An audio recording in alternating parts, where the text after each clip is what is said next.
እንግዲህ የቀነኒን ጉዳይ መርሳት አለብን ብዬ አላስብም። እቺን ልጅ ደበድባት እንደነበረ እጇ ላይም ተሰብራ ሆስፒታል ገብታ እንደነበረ ሌላ ጊዜ በየጊዜው ይቀጠቅጣት እንደነበረ መቼ የምታውቁ ናችሁ።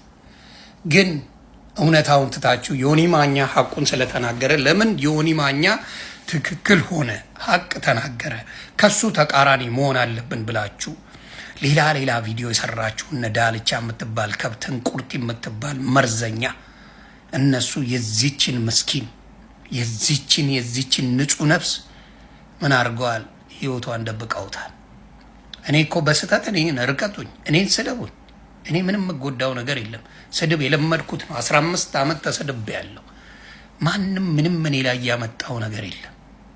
በሚያሳዝን ነገር ግን ቺን የመሰለች ኦሮሞ ያውም የገዛ ደማችሁ ሆነ እንደዚህ እያደረገ ነበር የሚቀጠቅጣት። እጇን ሰብሯታል። እጇን እንዲህ ያለችው ፋሻውን ላለሁ የተጠቀለለ ይቀጠቅጣት ነበር። አንዱ ዓለም ይመታት ነበር። ከሷ በፊት ዴት ያደረጋቸው 3 ሴቶች አሉ። የመንግስት ከለላ ከተደረገላቸው መጥተው ሊመሰክሩ የሚመጡ 3 ሴቶች አሉ።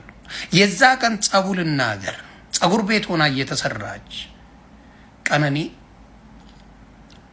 50,000 ብር አስገቢ የሆነ አካውንት ውስጥ ይላታል። በፊት እንደለመደችው ተደውሎ በስልክ ከባንክ 50,000 ብር ማስተላለፍ ይቻል ነበረ፣ እሷው ስለሌለ ማለት ነው። ስለዚህ ስትል አይ እንደሱ አሰራር ቀርቷል፣ እሱ አሰራር ስለቀረ መተሽ ካልሆነ አይቻልም ተባለች። ይሄንን ነገር ልታደርግ ስትል ጓደኛዋን ትደውልና ስትል አይ ከዚች ጓደኛዬ አስገባለሁ ምኑን የልደቷ ቀን ማለት ነው። ለልደቷ ፎቶ ምናምን ጸጉሯን በምትሰራበት ሰዓት እኔ አስገባለሁ ከጓደኛ ታስገባለች። ከዛ በኋላ እንትን እንላለን ስትለው በሱ ነው ጸቡ። እንግዲህ ተናዶባታል። ስለተናደደ ያው ጠጥቶ ይመጣል፣ ይደበድባል፣ በትራስ አፍኖ ይችን ልጅ ህይወቷን ያጠፋዋል። መቼ ነው የሚበቃው? የህፃናት መደፈር፣ የሴቶች መቀጥቀጥ መቼ ነው የሚበቃው? መቼ ነው የሚቆመው? በዘር በተለያየን እውነታ መደበቅ አለበት? ከዚች መስኪን ህይወት ይልቅ ዮኒ ማኛ መናገሩ አመማችሁ አይደለ? ለሲምቦኒ ስጮ ዘሯን መርጬ ነው ጮኩላት እንዴ? ሲምቦኒ እኮ ኦሮሞ ናት አይደል እንዴ? ስለዚህ እውነት ስንናገርኛ ከኦሮሞ ጋር ጠጋ ያለ ዮኒ ማኛ ነው። ኦሮሞውን፣ አማራውን፣ ትግሬውን ማንንም አልወክልም። እኔ ራሴን ወክዬ ነው የምናገረው። ሁሌም ነው የምላችሁ ራሴን ወክዬ የምናገር ሰው ነኝ። ምክንያቱም ሰው አልመረጠኝም። ውክልና የሚሰጥ ሰው ሲል ነው። ሰው ይሄን ይወክላል ብሎ ሲመርጥ ነው። ውክልና ባልተሰጠኝ ቦታ ላይ እኔ እንዲህ ነኝ ብዬ መወከል አልችልም። ስለዚህ የዚችን ልጅ ደም ግን የደበቃችሁ እነ እንቁርቲ እነ ዳልቻ የምትባል አንተ ከርሳም መሀይም፣ እውነቴን ነው የምልህ፣ እግዚአብሔር በቤታችሁ የእሷ ሀዘን ይግባ።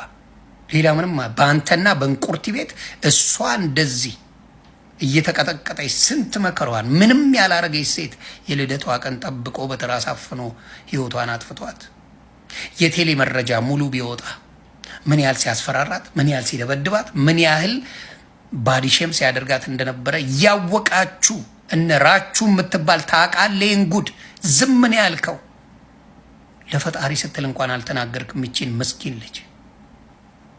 ስለዚህ አሁን የምናገረው በማስረጃ ነው። እኔ ዮኒ ማኛ ምንም እኔ ተናግሬውም አላቅም፣ እሷንም ተናግሬያት አላቅም፣ ቀነኒንም አላቃትም። እሱ በዘፈኑ አውቀዋለሁ። አንድም ቀን ክፉን ተናግሬ እሱን ልጅ አላቅም። ሴት ልጅን ግን እንደሚቀጠቅጥ መረጃዎች ሲወጡ ማስረጃ የገዛ ኦሮሞ ወንድሞችና እህቶች ናቸው መረጃ የሚሰጡ። የገዛ የኦሮሞ ወንድምና እህቶች ናቸው መረጃ የሚሰጡ። ማንንም ዘር አልወክልም። እኔ ዮኒ ማኛና ማኛም ብቻ ነው የምወክለው። ስለዚህ በእኔ የተነሳ አማራው፣ ኦሮሞ፣ ትግራዩ መሰደብ የለብኝ። እኔን ስደበኝ፣ ምንም ችግር የለብኝ። እኔን እንደፈለጋችሁ። ግን የዚችን ሀቅ ሳላወጣ በተአምር አልተኛም። እየነገርኩ ነው። ሀቋን አወጣላታለሁ። ሰላማችሁ ይብዛ። እያንዳንዳችሁ አንዱ ዓለምን መረጃ ያላችሁ የመንግስት ከለላ ከተደረገ 3 ሴቶች ከዚህ በፊት አብረው የነበሩት በውጭ ወጥተው እውነታውን ይናገራሉ። ነፍስሽ በአጸደ ገነት ከደጋጎቹ ጎን ትሁንና እህታችን እግዚአብሔር ያንቺን በደል ያንቺን ንጹህ ደም እግዚአብሔር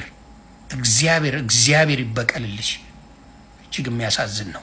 ለነፍሰ ገዳዮች አንድ እንቁርቲና ዳልቻ የሚባል ከብት ከገዳዮቹ ለይቻላል።